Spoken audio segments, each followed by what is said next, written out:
Tonight on Geeking Out, man, we're going to talk to one of the comic book legends, co-publisher of DC Comics, Jim Lee, and he's going to show us artwork from Suicide Squad Rebirth. This is what I was working on late last night. How much? Yeah, exactly. And plus, we got the two guys, the geniuses, the brilliant minds behind one of my favorite movies, Deadpool, Rhett Reese, and Paul Wernick. We were going to have Ryan in a baby chick suit squatting over Vanessa's chest and dropping chocolate eggs onto her chest. No! Plus, field correspondent Tiffany Smith is going to take us out for a bloody good time at Body Prop Warehouse, Dapper Cadaver. I should expect that there's just going to be random bodies hanging out everywhere.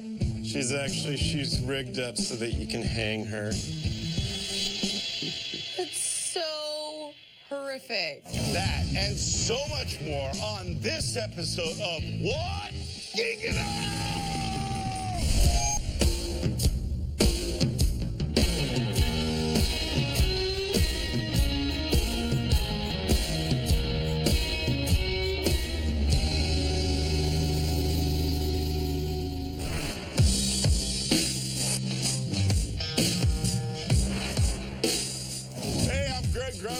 I'm Kevin Smith, This is Geeking Out, and on this episode, we've got a lot of really great stuff.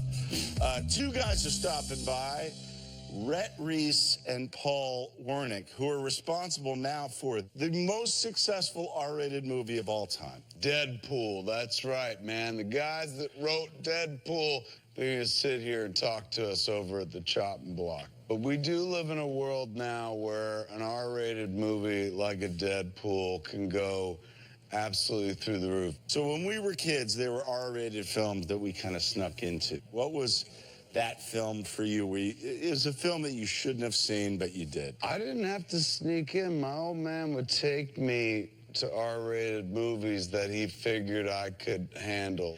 But I remember I did get in trouble one time for bringing home an R-rated movie. I went to the video store for the first time when they opened the video store in our neck of the woods.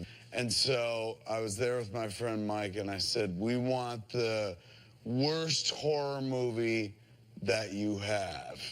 And the guy was like, okay. And he gave me a horror movie called Blood-Sucking Freaks.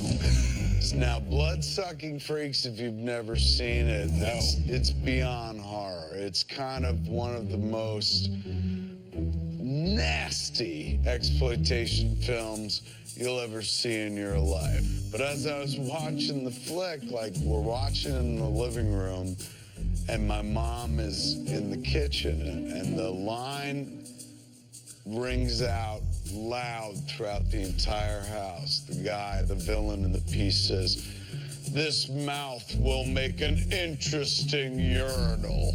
And my mother goes, "What?" And comes out of the room. She's like, "Turn that off." And I got punished for a week, man. So for me, my parents let me watch this stuff. But the difference for me is I'd be sitting in the theater watching with my parents. Right. And that's an awkward moment. It's that bachelor party moment where it's like, why are we all huddled around watching these two people do what they're doing? No doubt. It's weird when you're sitting with your parents and, somebody takes off their top. You don't ever want to watch an R-rated movie with your parents. No. The moment people start being like, taking tops off or like falling out of frame low and stuff. Right. Suddenly you're both like, remember when you were young? Let's think about that. Yeah. Everyone's got their top 5 films, right? At my age, it's really almost next to impossible to acquire a new film to put into that category. But Deadpool is in that category. I'm so excited to be talking to you guys. Rhett Reese and Paul Wernick. Come on, guys. Thank you. Thank you. Seriously, for me, for me, and you can talk about how much you hate the movie, but for me, I got issues, and we'll talk about it. Seriously, Deadpool pushes all the right buttons. I watch it with my kids. Well, I'm about to call Child Protective Services because if you're watching it with your kids, we might need to intervene. No, That's there's questionable, right? It's very questionable. 5, 8, and 13. You're good. Were you on set? We were every day. Full run of every day? Every day. And that, for those that don't know, like, that's rare. Like, they don't let the writers necessarily always go. Interestingly, Ryan wanted us there. We were on the project for 6 years. It was really a core creative team of us, Ryan, and the director, Tim Miller. Fox, interestingly, wouldn't pay for us to be on set. Ryan Reynolds paid out of his own money, out of his own pocket. Stop it. Really? Yeah. You just shot his perks stock package, to the yeah. ceiling, man. Yeah. Like, that's Canadian. Oh, he's son. the best. You know what I'm saying? Looking out Yeah. for the writers like, oh, they're on my dime. But it was a smart call. It's not even altruistic. That's a smart call because you guys can sit there and be like, hashtag drive-by, say that. And he's like, Yeah, "Ooh, yeah. good." And go and Yeah. throw right in a line and move forward from there. You know, he's wearing a mask, right? So were a lot of those lines done in post made funnier and funnier and funnier, and also Yes. in voiceover, you have voiceover to use. Yes, which became our curse. You know, you think you're done writing the movie, then you think you're done shooting the movie, and next thing you know, it's 9 months later and you're still writing lines. One of my favorite parts of Deadpool is the holiday sex scene. You know, the montage of sex. Watched know it it well. sitting, We know watched well, it Greg. sitting next to my daughter and was like, I had to cover my son's eyes during that scene. during the pegging Is that scene? true? Yeah. That's so That's why I open my kids' eyes for the pegging. That's how you treat a man. International Women's Day. Were there other moments that you cut out of the movie? We did have some other ones. We had, I think the one that I most wanted that didn't make it in was Easter. We were gonna have Ryan in a baby chick suit, squatting over Vanessa's chest and dropping chocolate eggs onto her chest. Yeah, that was what was it. I swear. There's that the was what we sequel. pitched. That goes in the Yeah, sequel. that's what we pitched. That's fantastic. That's awesome. How did you pitch that and that was not Exactly that. Well, one of the things about Deadpool is that everybody was pushing everybody to go further, and so it was a receptive audience. But ultimately, I think discretion was the better part of that one. Yeah. Not for the sequel, boys. Not for the sequel. Yeah. Are you working on the second? What's going on? We right are. now? We're planning on shooting beginning of the year. We're hip deep or neck deep or deep anyway. Deep. It's Deadpool, so let's say Elbow deep. Yeah. it's gotta be deep. You're balls deep. We're balls deep into the sequel, yeah. We are going to a commercial. When we come back, we got more with Paul and Rhett. Stay right there. Coming up. You guys working on Zombieland 2? That is breaking news. And all the cast is pretty excited. Everyone except Bill Murray. Yeah. And later on, So much detail.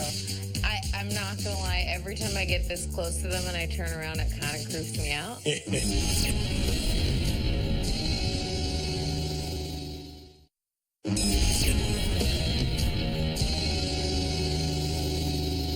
So, Zombieland. Let's talk about that for a second. you guys working on Zombieland 2? We are. That is breaking news that we are on Zombieland 2 right now, and We're sitting with Woody tomorrow and gonna sort of walk him through some of the stuff we want to do, and all the cast is pretty excited. Everyone except Bill Murray.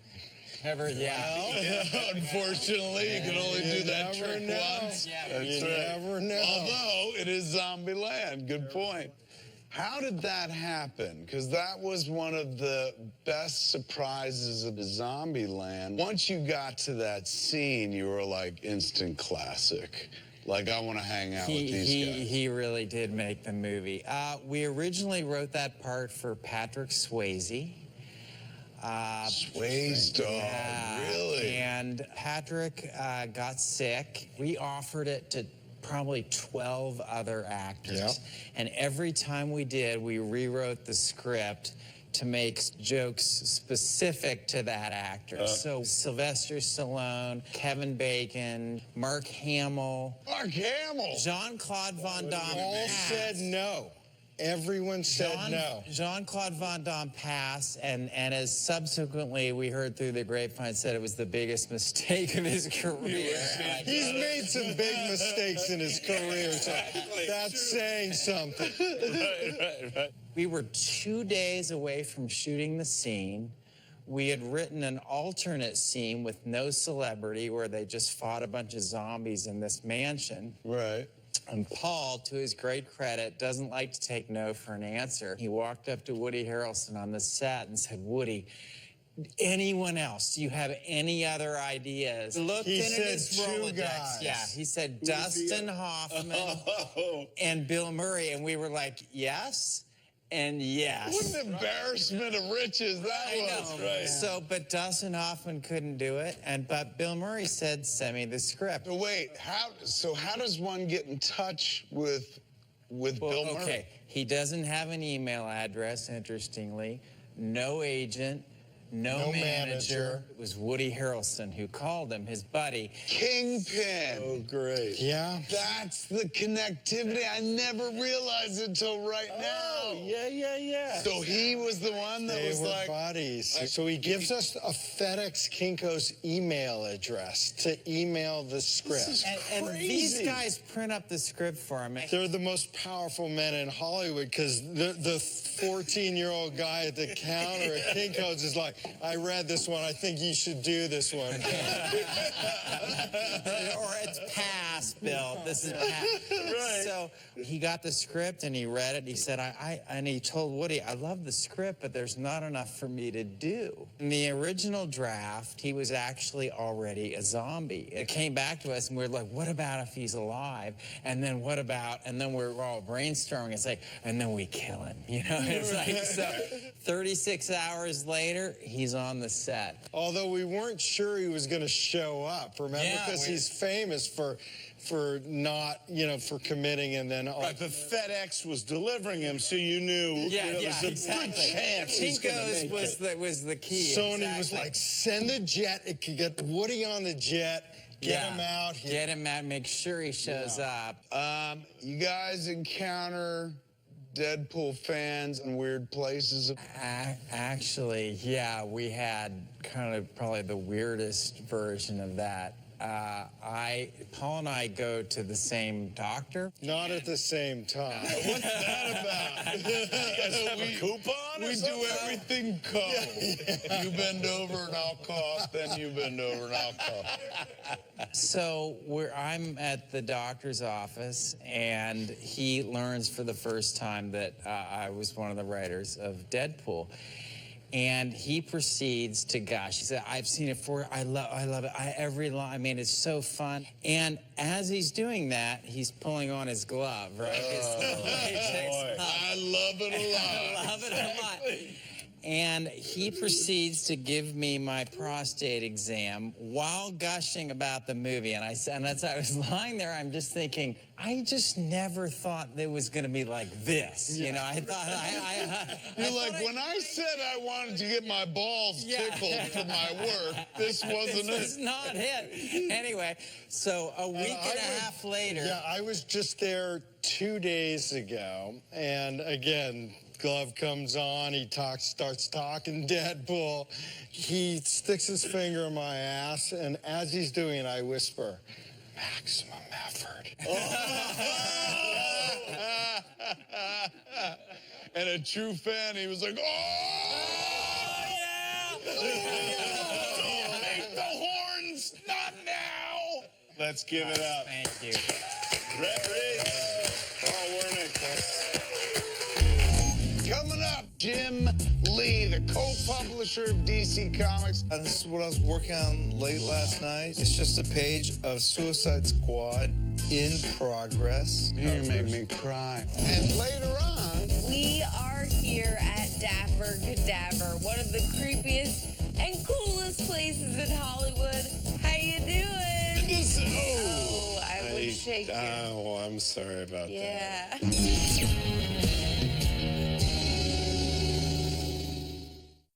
I think Deadpool is the first R-rated Stan Lee cameo since 1995. We had the idea of putting him in the movie, and we thought, what's the last place you'd find Stan Lee? And we thought, strip club. Turns out, I think it's the first place you'd find Stan Lee. He was very familiar with the... He knew the area. He was like Excelsior.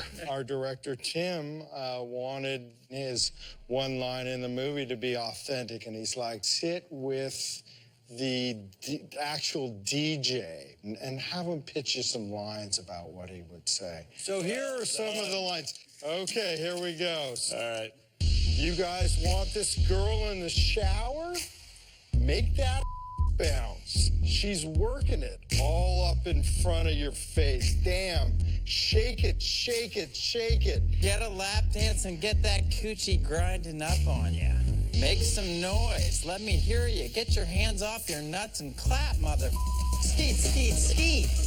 How do you pitch Skeet, Skeet, Skeet to Stan Lee? We didn't. We did. We chickened out.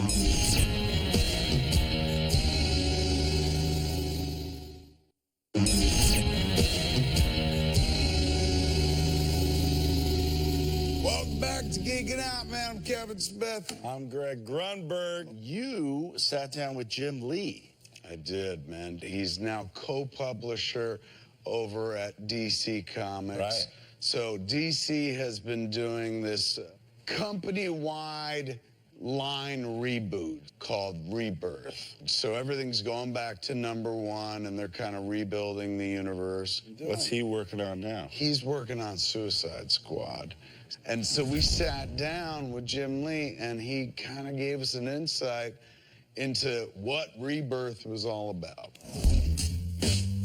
So you guys went into Rebirth a couple months ago. Sure, yes. Explain Rebirth for those that don't read the books. Because this is the best chance to sell to a bunch of cats who are like, oh, I love the movies and I watch the shows. Do they make comics? We did something called the New 52, like 5 or 6 years ago, and that was a reboot of the line. And over that period of time, what we heard from the fans was, look, we liked the energy of the new stuff, but there's something missing. Some of the stuff that you guys kind of overwrote was core, essential to the DC universe. We would love to see that back. So we wanted to bring those elements back. And then what we rolled out starting in June really is new #1s that anyone could pick up, and it really focuses on the elements that make these characters unique and special. So if it's Batman, it's a story that focuses just on Batman, Gotham City. You don't have to have read, decades worth of continuity to understand it. Right. But it feels distinctly of Batman. Now, you guys are relaunching Suicide Squad in Rebirth as well? Yeah. What does the team look like? Does it look closer to the movie team? It to the extent that, hey, these are the popular characters, why not create a book that has... You could put them right on a cover of #1 and be like, here it is. You love the movie? Exactly. So Rob Williams, very talented UK writer, is writing the book, and I'm actually drawing it. And it's a twice monthly book. And so what we've done with... Twice monthly? Yeah, it comes out 2 times a month. But once you run the place, aren't you supposed to kick back and tell others to draw? So look, I love drawing. It's why I chose to not do all the stuff my parents wanted to do and said, this is the life for me. This is what I was working on late last night. It's just a page of Suicide Squad in progress. Killer Croc, Deadshot, Harley, out of there. So this is kind of how I started. It all starts with this kind of line work very rough like that. And then I kind of lightly erase it, start drawing figures, because that's the most important thing. I have the backgrounds kind of creeped in, but I actually do those at the end. A page like this, now, when early in one's career, I imagine you let pages go. At this point, do you just keep everything? Not go, couldn't sell them. No, Really? nobody was interested. There was a time people didn't want to buy pages. I have stacks of artwork from the early days where you couldn't sell them. But now at this point, I have some stuff that I'm passing on to my kids. I've got X-Men #1 covers. You make me cry. The 4 X-Men covers. Yeah, I got those still. So I still have them. Kids will never have to work a day in their lives. You're giving them epic covers and pages. No, you know they're gonna get it and go like, eh.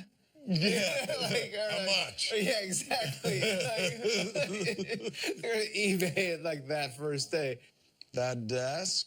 It is, if not the first, one of the very first drawing boards I ever bought. Years and years of drawing on top of this. Oh my God, but look at it's war stories. Like the whole, you take the page off and there are stories being told on the blank table. So this has been with me a long, long time. Yeah, this goes back to the big M days. Mid-90s. And now I have a big wooden table at home because it looks better. Jim Lee, one of my favorite people in the world. If there's a Mount Rushmore for comic book creators, he's definitely one of the faces on it. That desk, that office, how cool is that? Wouldn't it be amazing to be an artist?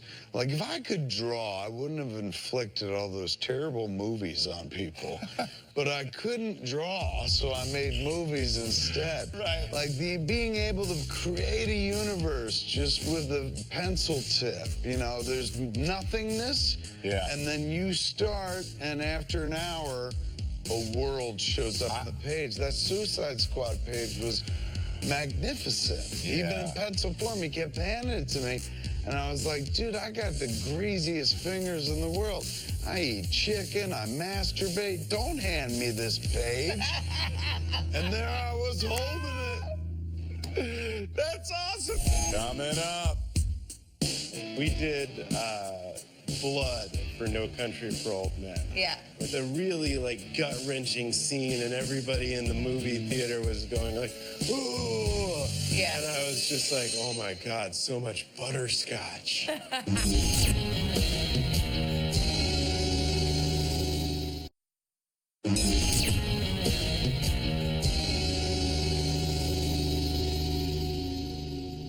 Welcome back to Geeking Out.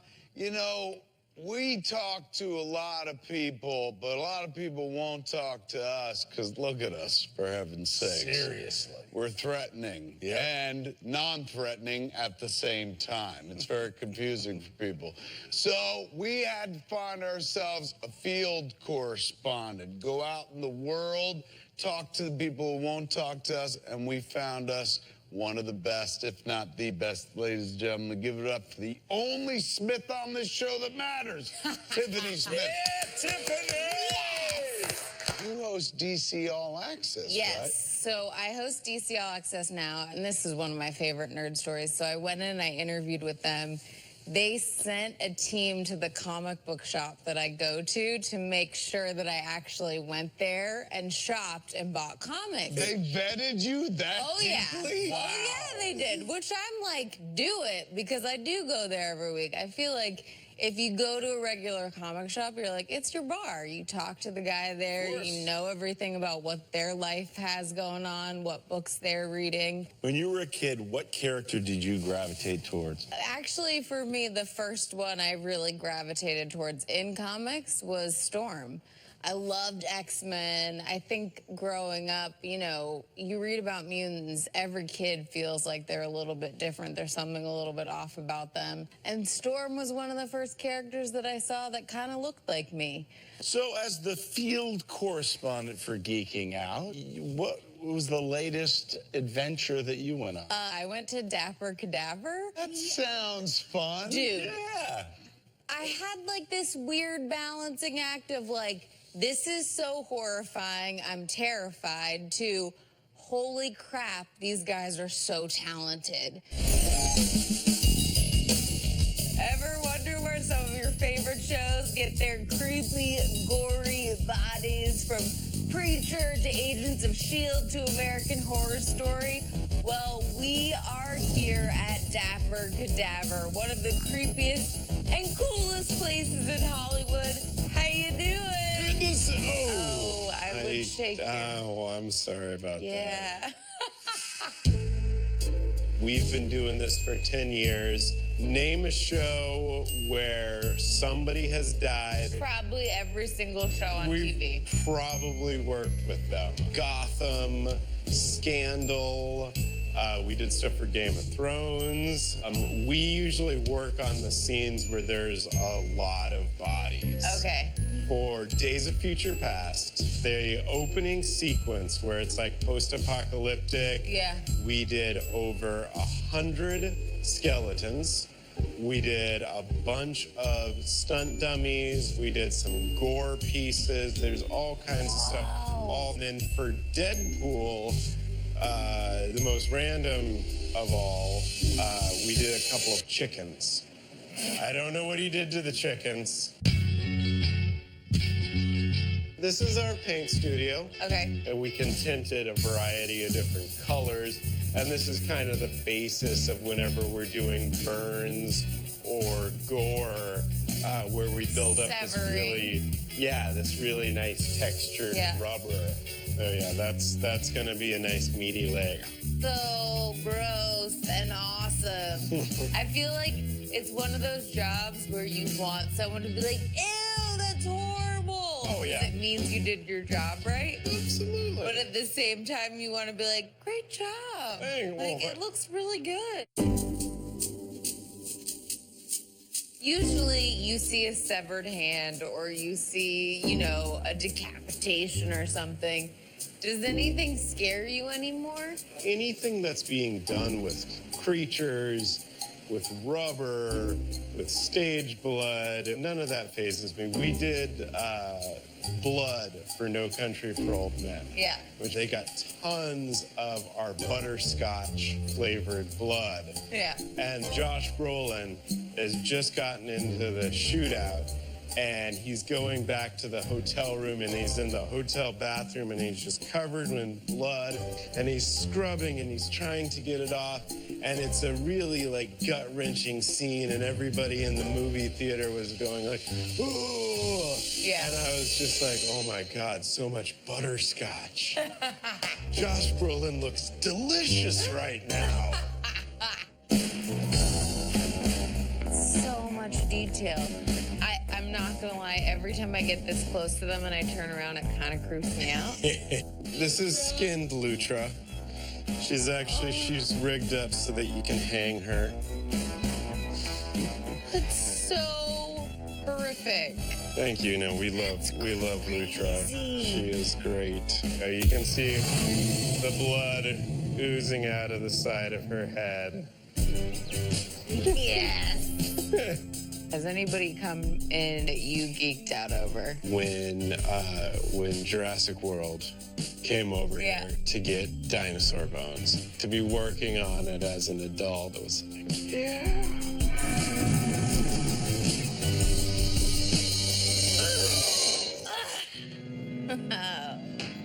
Thanks for letting me hang out. I'm just gonna take this heart with me. Oh, wow. Wow, man. Who knew that a place like that literally exists? I mean, I guess it makes sense. You got prop houses, you would have dead body prop houses. I left there with some pretty awesome nightmares to live with, so I wanted to bring a little friend for you guys so you could have nightmares as well. What'd you bring? What'd you bring? Look at this. Oh, isn't he nice? Yeah. Look at this. It's metal.